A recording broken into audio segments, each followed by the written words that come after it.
Rajasthan Royals lost to the Sunrisers of the last ball when Robman Powell missed a full toss. So they're still table toppers, but is this the kind of jitters you were talking about a few episodes ago with Rajasthan Royals in the back end of the tournament?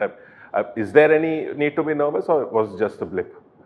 Well, I think, Kumar Sangakkara for one and Sanju Samson, the captain, will be a little anxious because this seems to have become a pattern with Rajasthan. They looked so good throughout the tournament, and then towards approaching the playoffs, they kind of start messing things up. I thought yesterday's match was in their bag, despite chasing a score of 200 plus. The manner in which Riyan Parag batted, and of course Yashasvi Jaiswal, and just when it seemed that they might get home in the canter, they allowed Sunrisers Hyderabad to come back strongly and then win by a single run. So, it's great for the tournament that, the points table gets more volatile, which makes for more exciting viewing in the remaining matches. But Rajasthan Royals sitting pretty still at the top of the table, but they need to be on their guard. Yeah. And moving on, let's talk about Chennai. And we do end up talking about Chennai a lot because of the topsy-turvy tournament they've had. Now, they've lost again at home, this time to Punjab Kings. And I think they've lost to Punjab 5 times in a row, which is bizarre. But anyway, now, we know that this is not a team that likes to chop and change a lot. But now they have to win 3 of their remaining 4 games. And out of that, there's only 1 game at home, and that too against the Rajasthan Royals. So, nervous times? Yes, nervous time because it's not been a fortress for them this time, Chepok. They've lost a couple of times there. And as you mentioned, 5 times in a row to Punjab, which is not the most intimidating of teams over the years. So, and I think they've been hit by too many injury problems. So right now, I think it's a big task for them to get 11, kind of a complement of 11 on the field, which can help them win the match. I think they'll really expect something special from Ravindra Jadeja, who's had a very tepid season so far.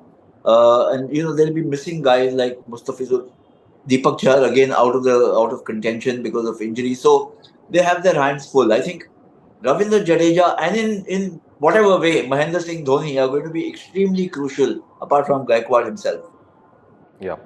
So now we move ahead from the IPL. Now that we've had a couple of days to think about it, do you have any additional thoughts about the World Cup squad? I mean, we had a presser with Agarkar and Rohit Sharma, and they said leaving out Rinku was probably the hardest decision. So it would have been. I think the fact that Shivam Dube has had such a great season, and remember he's a left-handed batsman, and he also bowls a bit, or he hasn't bowled too much this season, but he can bowl medium pace. So in that sense, he's a cover for Hardik Pandya in case if Hardik is not having a great time with the ball or with the bat, and that kind of puts a lot of pressure because Rinku Singh is a great finisher, but he's also a fantastic fielder, but he doesn't give you an extra bowling option, which I think swung things away from him, unfortunately for him. Shubman Gill, I think, lost out in the race because the top order, there was such a bitter fight for places. And Yashasvi Jaiswal just comes storming back into his best form. He started off quite poorly, I thought, this season. Now he's on a roll. And then the right-left combination doesn't allow too many options for the team management to keep changing things, churning the team around. With Sky coming back, with Yashasvi doing well, with Virat Kohli, unambiguously, very categorically explained by both Rohit and Ajit Agarkar that his strike rate was never the issue.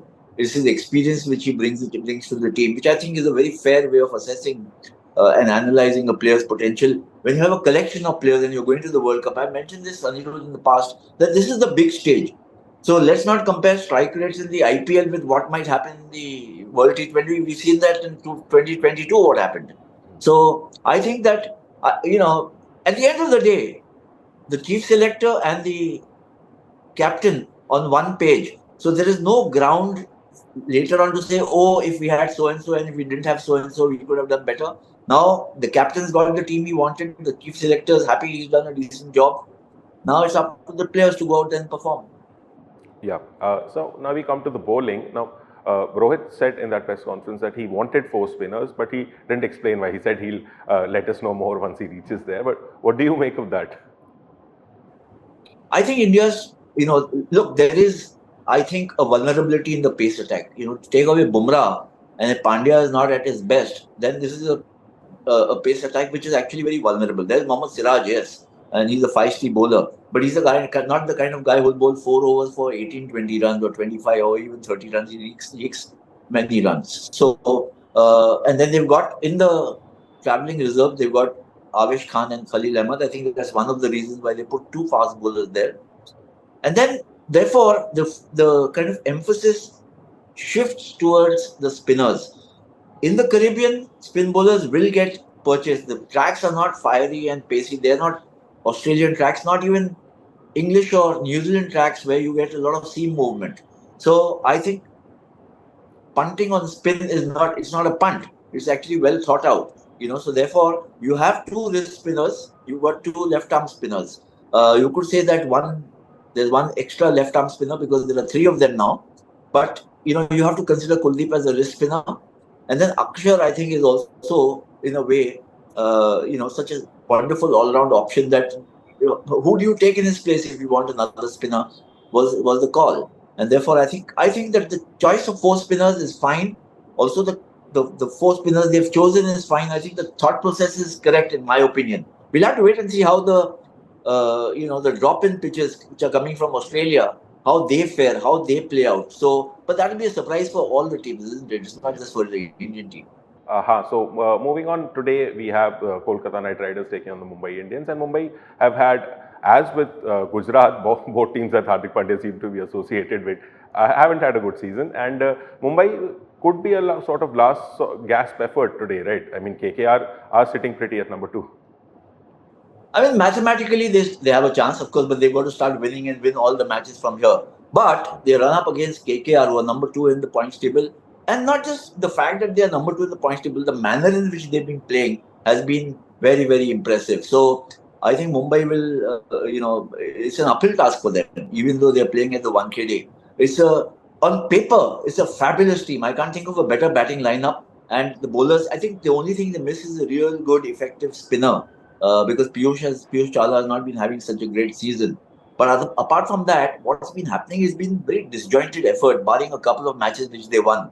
Either the top orders making runs or not making runs, or all put together, they're not making enough runs. And the bowling is willy nilly, or not willy nilly, but only rested on Bumrah's contribution as somebody who can pick up wickets as well as control the run. So it's going to be a very crucial match for somebody like Hardik Pandya. He came in here. There was mixed reaction, which is when he joined as captain and as star player. That mixed reaction has actually become quite lopsided. He's run out of favor wherever he's been playing. Little unfortunate because he is a fine all rounder, but he hasn't been able to pull his weight, and that I think is something that will be even haunting him. This could be a match where he has to show not just character but also skills, and the two together. If he can start winning games for Mumbai Indians as he used to do in the past, almost virtually on his own, then the team's fortunes could look up in as much as is possible in this tournament itself. But I'm looking a little ahead, even heading into the World Cup. Hardik Pandya in good form or Hardik Pandya in dubious form makes a big difference to the Indian team's prospects. Yeah, like you were saying, I think even if Bombay's campaign does end, there are a lot of Indian fans who want Hardik Pandya to get back to his best. They're desperate for that to happen. So yeah, that's it for this episode of Sports. We'll see you next time.